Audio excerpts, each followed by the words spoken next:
جو ہے وضو کے تعلق سے جو بات آتی ہے وہ یہ ہے کہ وضو کرنا جو ہے سونے سے پہلے یہ سنت موقدہ ہے، یاد رکھیں۔ اس کے علاوہ حضرت عائشہ رضی اللہ عنہ اس کے تعلق سے فرماتی ہے، کہتی ہے آپ صلی اللہ علیہ وسلم جنابت کی حالت میں رات گزارتے، اتنے میں حضرت بلال تشریف لاتے اور اذان کہتے ہیں اور آپ کھڑے ہوتے اور غسل فرماتے۔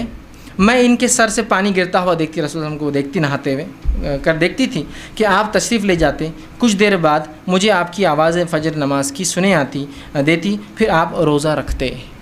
ٹھیک، اس سے پتہ چلا ایک آدمی رمضانوں میں اپنی بیوی سے ہم بستری کر سکتا ہے، اس کے بعد سو کر سحر، سمجھے، سحر جنابت کی حالت میں کر سکتا ہے، لیکن وضو ضروری ہے۔ وضو کہ تو کھانے اور سونے سے پہلے رسول اللہ شرمگاہ دھوتے اور وضو کرتے۔ وضو کر کے آپ کھانا کھا سکتے ہیں، مطلب سحر کر سکتے ہیں، اس کے بعد غسل کر کے آپ فجر کے لیے جائیے۔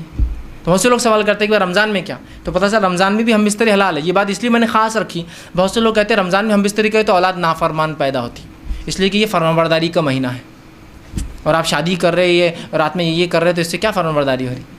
ایک بار میں چھوٹا تھا جب میں نے بات سنی تھی، کچھ خواتین بیٹھی تھی اور کہا کہ ایک آدمی کا نکاح ہوا، اس کا نکاح ہوا 26 کی اثر میں، مطلب 26 رمضان کی اثر میں، مطلب رات میں قدر ہندوستان کے اعتبار سے اس رات قدر تھی۔ ٹھیک، ویسے قدر تو 21 23 25 27 اور 29 میں سے ایک ہے، لیکن ہندوستان میں 27 ہے۔ سب عورتیں آپس میں بات کری، آج کیا کریں گے یہ دونوں، عبادت کریں گے یا کیا کریں گے آپس میں؟ تو اسی بڑی عبادت میں کہاں دن لگنے والا ان کا، بولے آج رات میں، آج تو گئی اس کی رات برباد ہوگی، لیکن اس کی اولاد نافرمان ہوگی۔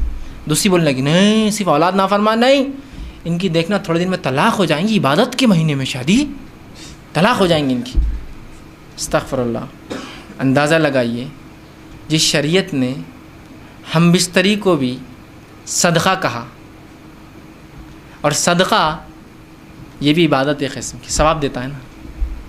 آگے میں تفصیلات رکھ رہا ہوں انشاءاللہ۔ تو رمضان میں کوئی ممانعت نہیں ہے، نہ شادی کی ممانعت نہ ہم بستری کی ممانعت۔ ہاں، فجر کے لیے آپ کو غسل واجب ہے، سحر کے لیے نہیں ہے، تو سحر کر لیجیے، فجر کے لیے غسل کیجیے اور جائیے۔ ٹھیک، اسی طرح پانی اگر نہیں ہے